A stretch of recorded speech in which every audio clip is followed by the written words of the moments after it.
임성근 당시 부장판사가 건강이 좋지 않다면서 2020년 5월에 사표를 냈는데 그 당시 김명수 대법원장이 지금 저 민주당에서 어떻게 탄핵하겠다고 설치고 있는데 내가 사표 수리했다고 하면 국회에서 무슨 얘기를 듣겠냐.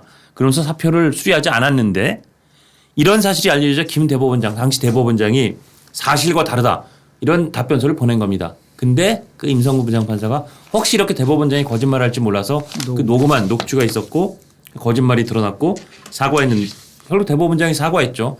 대법원장이 동료 판사에게 거짓말에 관련된 더군다나 이제 몸이 아파서 그만두겠다는 사람 사표 못 잡게 하고 너 탄핵받아야지 이러고 나서도 그때 안 그랬는데요. 거짓말 했다는 어떻게 보면 좀 창피한 사례인데 이거 관련해서 이제 결국 좀 지연된 수사가 이제 이루어진다는 겁니다. 이 직권남용과 허위 공문서 작성 혐의 고발된 건 2021년 2월인데 한 3년 반 정도 만에 수사가 이루어졌습니다. 몇 가지 좀 그 지적을 할 수밖에 없는 게 우리가 삼권 분립이라는 얘기를 하잖아요. 삼권 분립, 입법, 행정 그리고 사법인데 그 사법부의 수장이 입법부가 자기가 소속된 그 판사를 탄핵한다고 하는 것 때문에 사표를 내려고 그러니까 못 내게 했다. 그 진짜 몸이 아팠다는 겁니다. 그때. 아니 70년 5월 달에 건강이 좋지. 뭐 사표는 누구나 낼 수 있는 거 아닙니까? 근데 그 첫 번째가 그런데도 불구하고 사법부의 수장이 입법부의 눈치를 봤다는 이러한 치욕적인 부분에 대한 것이 나왔다는 거가 정말 이건 참담한 거고요. 두 번째는 뭐냐면 그것을 또 거짓 해명을 한 거잖아요.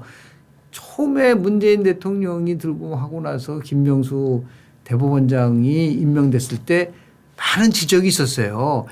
대법원장 감인가 저 사람이? 아니 기억나시잖아요. 대법원장 감이 아닙니다. 저도 옛날 좀 법조 출입하고 해서 지금까지 연락하는 판검사 전현직 판검사들이 있습니다만 그야말로 대한민국 그래도 참 대한민국 법원에 있는 판사들이 나름 우수한 인재들이고 굉장히 잘 단련되고 또 굉장히 헌신적이고 애국적이고 또 하여튼 훌륭한 인재들이 많은데 다 사람들 사이에서 평가를 받으면서 가지 않습니까?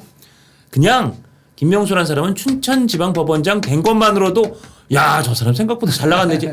언감생심 대법관도 아니고 대법원장? 그렇습니다. 그랬던 분위기였습니다. 그렇다고 하다 보니까 은공에 대해서 뭔가를 좀 보온 좀 해야겠다라는 생각을 가져서 그런 건가요?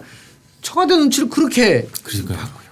더 나가서 지금 얘기하는 입법부의 눈치를 보면서 아마 김명수 대법원장 6년 체계가 저는 대한민국 사법부의 흑역사라고 봅니다. 가장 망가졌고. 그것도 여기서 대표적으로 조국 재판 보세요. 담당 검사가 벼랑간 질질 끌다가 나중에는 뭐 나타나지도 않고 막 그랬었지 않습니까? 그 동일한 사람을 계속해서 또 거기다가 또 재판관으로 만들어줬던 게 김명수고. 그러니까 뭐 열거 하면은 뭐 있을 수 없는 일들이 너무 많이 나왔기 때문에. 그 청와대나 당시 여당의 눈치를 보는 대법원장이라는 것도 참 참담한 거지만. 그리고 역량과 함량이 안 되는 사람이 대법원장 된 것도 참 보기 안쓰러운 일입니다만 이 양반이 들어와서 사법부 그동안에 그래도 이렇게 왔던 사법부의 질서나 사법부의 체계를 완전히 무너뜨려서 저는 제일 통탄스러운 게 사법행정이 엉망이 되고 그렇습니다. 재판 미루는 게 노골적이 된 거예요. 그냥 판사들이 어차피 내워라. 사실 또 일도 너무 많고요. 이 일에 비해서 판사 숫자가 적은 것도 있지만 그전엔 그래도 좀 위에서 뭐 승진이라든지 여러 가지 이거 지연된 정의는 정의가 아니니까 좀 빨리 해라라는 건 어느 정도의 서로 간의 그런 이 상호 간의 견제가 있었는데 완전히 무너지면서 하기 싫은 재판은 그냥 판사들이 막 미루는 거예요. 그래서 뭐 심하게 말씀을 드리면은 문재인 전 대통령은 대한민국의 원전 생태계를 파괴했다고 한다면 심하게 얘기하면 김명수 대법원 체제 속에서는 우리 사법 체계의 근간을 완전히 파괴시킨 거예요. 맞습니다. 그게 여기까지 지금 나타나고 있는 거거든요. 그리고 그때 뭐 노골적으로 우리법 연구에 뭐 인권 연구에 뭐 민변 출신으로 다 요직 다 채우고 판사 사회에서 법원에서 그럴 정도로 특정 세력에게 저렇게 몰아주기를 한 경우는 사실 그전에 잘 없었거든요. 저는 처음에 내가 귀를 의심했어요. 우리 법이라는 게 무슨 의미인 거죠? 그러니까 법이라는 게 보편 타당하고 나름대로 글로벌 스탠다드에 맞게끔 해야 되는데 그런 비슷한 얘기를 했어요. 우리 방법론을 얘기했는데 한국형 방법론으로 가야 되다. 아니 그 방법론이라는 게 전 세계적으로 통용되는 기준에 따라서 움직일 때 우리가 그걸 성행하는 것인데 우리 법 연구회라는 거를 예. 만들어 가지고 거기에 단순하게 그게 뭐 과거에 뭐 전두환 때 하나랑 무슨 차이가 있는 건가요?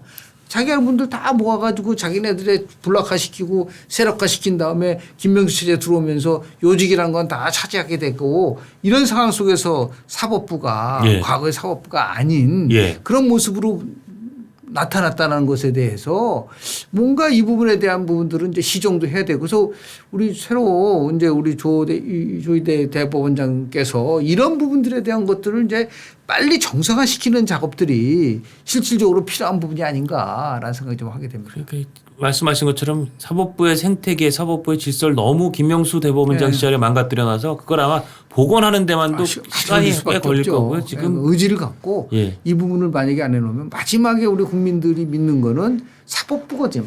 최후의 보루잖아요. 정말 최후의 보루죠. 예, 최후의 근데 보루. 그게 예를 들어서 무너지고 실제 어떻게 보면은 그 안에서 사법이 정치화되고 이런 것들은 결국 피해는 누가 보냐면 국민들이 보는 문제가 있기 때문에 예. 빠른 시일 내에 어떻게든 간에 이 문제가 좀 잘 정상화의 길을 가야 되겠는데 답답하죠. 그거 보면은. 예. 이게 참 민주가 무너져서 독재가 되고 공화정이 무너져서 왕정이 되고 이를테면 이런 일들이 벌어질 때 인권이 침해당할 때 그거를 막아주는 최후의 보루가 사법부가 결국 해줘야 되는 건데요.